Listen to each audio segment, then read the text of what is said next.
আল্লাহ পাক রব্বুল আলামিনের দরবারে লাখ কোটি তার চেয়ে অধিক বেশি শুকরিয়া জ্ঞাপন করছি যে মহান রব্বুল আলামিন আমাদের আল্লাহ পাক রব্বুল আলামিনের পবিত্র হুকুম জুমার নামাজ মসজিদে এসে জামাতের সাথে আদায় করার পূর্বক করে কিছু দিনই নসিহত বলার এবং শোনার তৌফিক দান করেছেন। সকলের দিক থেকে বলি আলহামদুলিল্লাহ।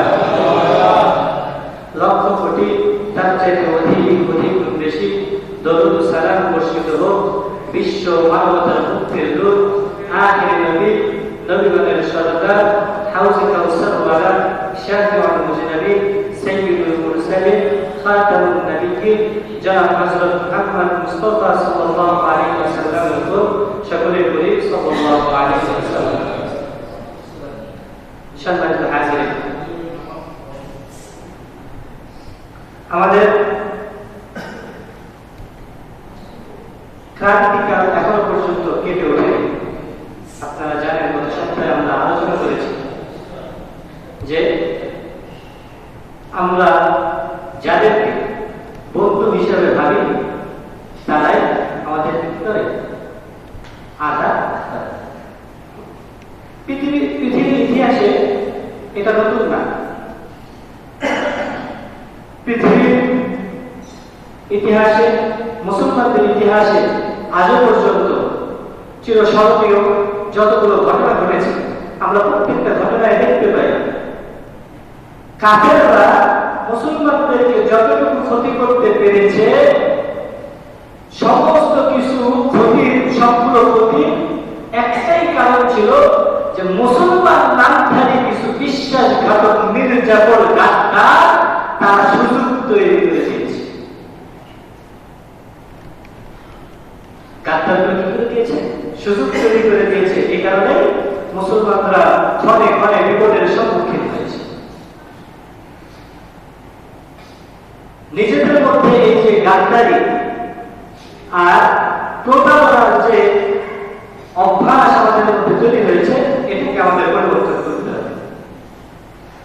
আর মনে রাখতে হবে কখনোই, আমরা সত্যি আলোচনা করেছি, কখনোই কাফের মুশরিকরা আমাদের বন্ধু হতে পারে।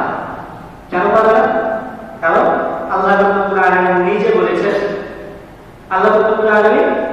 বলেছেন, ইয়া আইয়ুহাল্লাযীনা আমানু লা তাত্তাখিযুল ইয়াহুদা ওয়ান নাসারা আওলিয়া।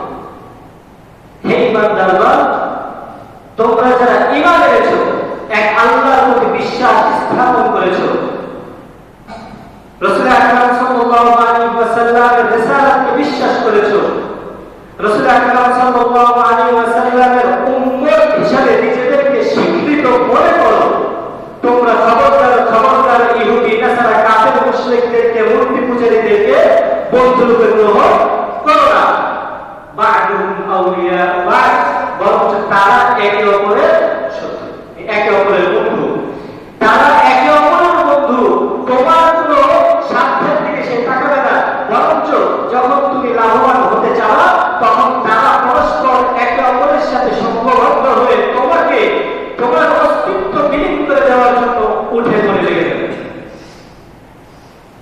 আমরা দেখতে পাই আজ আমরা যাদেরকে বলি যে আমরা আমাদের বন্ধু রাষ্ট্র, তারাই আমাদের এমন ভাবে নিপীড়ন আর নির্যাতন আমাদের উপর চালাচ্ছে। দেশ তো আলহামদুলিল্লাহ 1971 সালে লাখো শহীদের বিনিময়ে আমরা স্বাধীনতা যে অর্জন করেছিলাম, সেই স্বাধীনতার উপর হস্তক্ষেপ করে আমাদের এই স্বাধীনতাকে পরাধীনতায় আবদ্ধ করে রেখেছিল 53 বছর যাবত আমাদের বন্ধু নামক এই শত্রু রাষ্ট্রটা। এই 53 বছর যাবত আমাদেরকে এরকম আগ্রাসনের সাংস্কৃতিক, পারিপার্শ্বিক, এমনকি রাষ্ট্রীয়ভাবেও আমাদেরকে নিপীড়নের মধ্যে নিপতিত করে রেখেছিল। আমরা দেখতে পাই, আপনারা দেখবেন যে বাংলাদেশের চারপাশে যতগুলো নদী আছে বর্ডারে, প্রত্যেকটা বর্ডারে নদীগুলোতে তারা বাঁধ নির্মাণ করে